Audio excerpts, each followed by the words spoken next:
Hi viewers, welcome to our channel. YCP పైన and Jagan గారి పైన తన సొంత పార్టీ ఎమ్మెల్సీ జంగా కృష్ణమూర్తి గారు విమర్శలు అయితే చేయడం జరిగింది. సో ఆయన ఇలా రెబల్గా మారడానికి గల కారణాలు ఏంటి, ఆయన ఇంతకు ఏ విమర్శలు చేశారు, సో ఈ అంశం మీద డిస్కస్ చేయడానికి ప్రజెంట్ మనతో పాటు సీనియర్ జర్నలిస్ట్ జయదేవ్ గారు ఉన్నారు. వాటితో ఒకసారి డిస్కస్ చేద్దాం. సార్ నమస్కారం. సార్ నమస్తే అండి. సార్ మరి వైసీపీ ఎమ్మెల్సీ జంగా కృష్ణమూర్తి గారు తన సొంత పార్టీ పైన మన జగన్ గారి పైన విమర్శలు చేయడం చూస్తున్నాం సార్.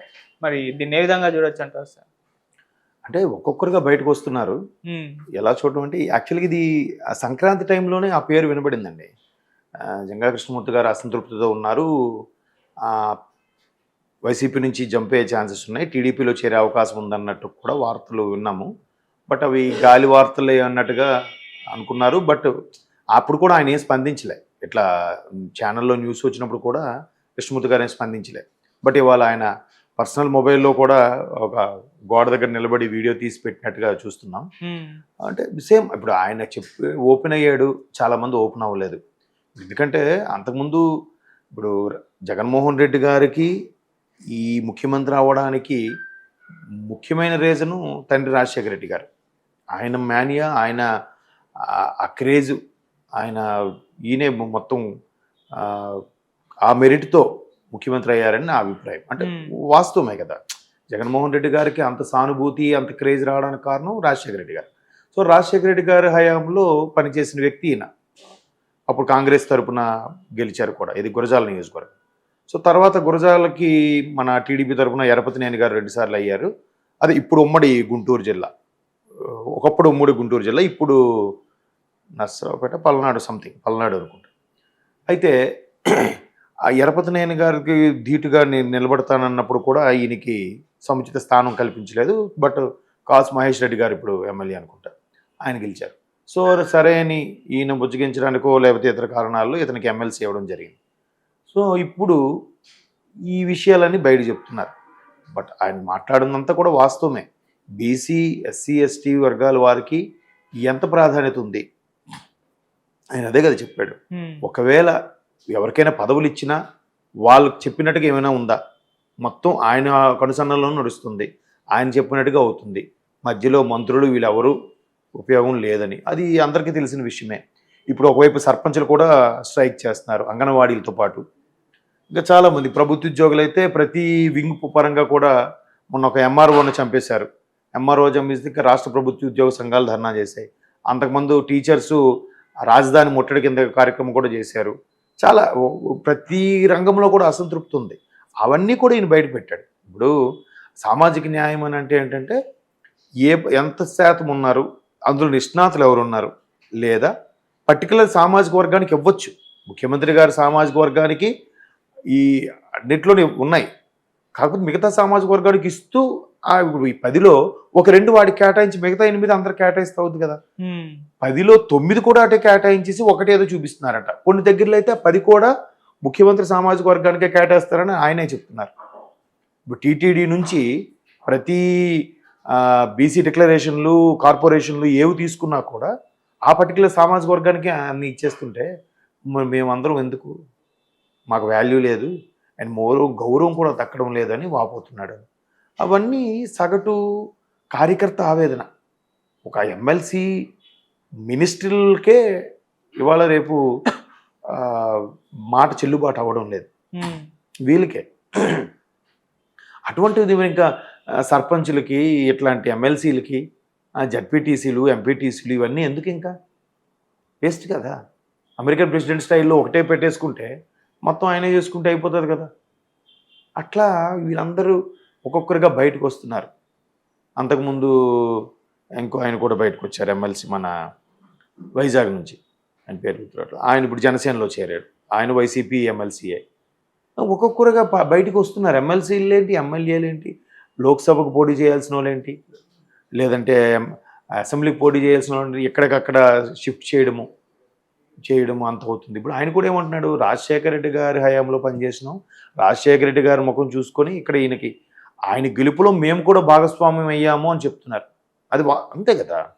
ఇప్పుడు పూలదండ అంటే మొత్తం పువ్వులేనా, దాని వెనకున్న దారం ఎవరికి కనబడదు, కానీ దానికి ఉన్న ప్రాధాన్యత ఆ దారం వల్లే దండంట నిలబడుతుంది కదా. ఈయన ప్రతి నియోజకవర్గము పాదయాత్రలు, ఓదార్పు యాత్రలు చేశాడు. చేశారు. కానీ మరి ప్రతి నియోజకవర్గంలో వెళ్ళేసరికి అక్కడ ఫెసిలిటీస్ కల్పించడం కానీ, ఆ పర్టికులర్ నియోజకవర్గం ఎమ్మెల్యే లేదంటే అక్కడ కార్యకర్తలో లేదా అక్కడ జడ్పీటీసీలో అక్కడ పాత ఎంపీలో ఎవరో ఒకరు ఆయనకి అవకాశాలు కల్పించి ఆయనతో పాటు పార్టిసిపేట్ చేసి గెలిపించడానికి కష్టపడినట్టు వీళ్ళకి కూడా కొంత భాగం ఇవ్వాలి కదా. కోర్స్ మేజర్ వర్గం మేజర్ పార్ట్ జగన్మోహన్ రెడ్డి గారికి వెళ్ళినా మిగతాది వీళ్ళకి కూడా చెందుతుందిగా. వీళ్ళు ప్రజల్లో కదా ఉండవలసిన వాడు, స్థానికంగా లోకల్గా ఉండవలసిన వాళ్ళు వీళ్ళు కదా, ఎమ్మెల్యేలు కదా. ముఖ్యమంత్రి గారు లోకల్గా ఉండరు కదా ప్రతి నియోజకవర్గానికి, రాజధానిలో ఉంటాడు ఆయన. అది కూడా ఇంకోటి కూడా చెప్పాడు, రాజధాని అంటే రాజధాని లేకుండానే 5 ఏళ్ళు గడిపేశారని. మరోవైపు రాష్ట్రం అప్పుల పాలు చేశారని. అప్పులు ప్రతి ఒక్కరూ చేస్తారండి, చేయడం కాదు. ఇక్కడికి కేసీఆర్ గారు కూడా చేశారు గతంలో. ప్రతి రాష్ట్రం కూడా అప్పు తీసుకుంటుంది, దానికి తగ్గట్టు బ్యాలెన్స్ చేయాలి కదా, బడ్జెట్ బ్యాలెన్స్ చేయాలి కదా. నీకు వచ్చే జీతం బట్టే నీ ఖర్చులు, వచ్చేది అప్పు చేసినా కూడా తీర్చగలను అనుకుంటేనే నువ్వు అప్పు చేయాలి.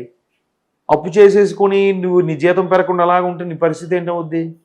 సో ఇప్పుడు అదే అవుతుంది. జీతం పెరగడం అంటే in the sense income source పెరగాలి, రెవెన్యూ జనరేట్ పెరగాలి, పెరిగితే ప్రాపర్గా అవుతుంది. అవేవి లేకుండా ఇవన్నీ ఇది ఆయన మాట్లాడింది, నేను మాట్లాడింది కాదు, జంగా కృష్ణమూర్తి గారు ఇచ్చిన ఆవేదన. ఆ ఆవేదన ఆయన మాట్లాడింది కాదు, సగటు వైసీపీ కార్యకర్త ఆవేదన అదే. కాకపోతే సర్లే ఈసారి వచ్చినప్పుడు ఏం చేద్దామని కొంతమంది మభ్య పెడుతున్నారు. కొంతమందికి ఏంటంటే బాగా బలంగా మిగతా పార్టీలని విమర్శించి ఉంటారు కాబట్టి వేరే పార్టీలోకి వెళ్ళలేక, వేరే పార్టీ తీర్థం పుచ్చుకోలేక, ఈ పార్టీలో ఎమడలేక అలా సైలెంట్ అయిపోయారు. ఇంకొంతమంది వాళ్ళకు ఓడిపోతామని తెలిసినా కూడా బయటికి మాత్రం మేకపోతు గాంభీర్యంగా స్టేటస్లు పెట్టడం. మాకేం తక్కువ, మా అన్న దేవుడు, మా అన్న రాముడు, మా అన్నకు తిరిగిలేదు, అవేవో 4 పోర్ట్లు వర్క్లో ఉన్నాయి, 18 కంపెనీలు వచ్చాయి, ఏవో చూపిస్తున్నారు. అవన్నీ వస్తే ఎందుకు మరి రెవెన్యూ జనరేట్ అవ్వట్లేదు? ఇంకో పెద్ద మైనస్ ఏంటంటే ఆయన ప్రస్తావించాడు లేదు కానీ జంగా కృష్ణమూర్తి గారు మర్చిపోయారేమో, భూములు కూడా రిజిస్ట్రేషన్ అయితే ఒక ఒరిజినల్ కాపీ గవర్నమెంట్ దగ్గర ఉంటుందంట, వాళ్ళ పేరు మీద వాళ్ళ ఫోటోతో ప్రభుత్వమే వాళ్ళ దీంతో జగన్మోహన్ రెడ్డి గారి ఫోటోతో రిజిస్ట్రేషన్ చేయిస్తారట. ఇది ఎక్కడ రూల్ అండి కదా. అది అలాంటివి చాలా ఉన్నాయి. బట్ ఈయన కొన్ని చెప్పారు, చూద్దాం ఇంకెంతమంది బయటకు వస్తారో, ఇంకెంతమంది కృష్ణమూర్తి గారి లాగా స్పందిస్తారో అనేది చూద్దాం. ఆయన ఇంకెవరిని మీడియాను కూడా పిలవకుండానే సొంతంగా ఆ కార్యకర్తతోనో లేకపోతే అనుచరులతోనో వీడియో తీయించుకుని పెట్టినట్టు ఉంది ఆవేదన. ఎవరు ఆయన పట్టించుకోవట్లేదు. ఇప్పుడు ఎవ్వరు ఒక్కసారిగా బరస్ట్ అయిపోరు, చూస్తారు, ఓపిక పడతారు, చెప్పాలని చూస్తారు, అవకాశం ఇస్తారని చూస్తారు, ఆశగా ఎదురు చూస్తారు, మనకి దక్కుతుంది కదా పదవేదని చూస్తారు. అప్పటికి రాకపోతే ఇంకేం చేయాలి తెలియక వద్దు మీడియాకి ఎక్కితే వాళ్ళు మళ్ళీ వేరే క్వశ్చన్లు వేస్తారు, రభస అయిపోద్ది, ఇక్కడికి ఇది క్లోజ్ చేసేద్దాం, ఎందుకులే నువ్వే వీడియో తీసి పెట్టు సోషల్ మీడియా. ఇప్పుడు ఆ నోట ఈ నోట అలాగా సోషల్ మీడియా, ఇవాళ సోషల్ మీడియాలో అత్యంత మనసు కన్నా వేగంగా వెళ్ళిపోతుంది కదా సోషల్ మీడియాలో. మానవుని మేధస్సులో అన్నిటికన్నా అత్యంత వేగవంతమైనది మనసు కన్నా వేగంగా వెళ్ళిపోతుంది ఈరోజు సోషల్ మీడియాలో. సో సోషల్ మీడియా ద్వారా వెళ్తే బాగుంటుంది అనుకున్నారేమో, ఆయన పర్సనల్ వాళ్ళతో చేయించుకున్నారు, అది రీచ్ అయ్యింది. ఇంకా ఆగండి, ఇంకా ఈ మంత్ ఎండింగ్కి డేట్ డిక్లేర్ చేసాక ఇంకాస్త బయటకు వస్తారు.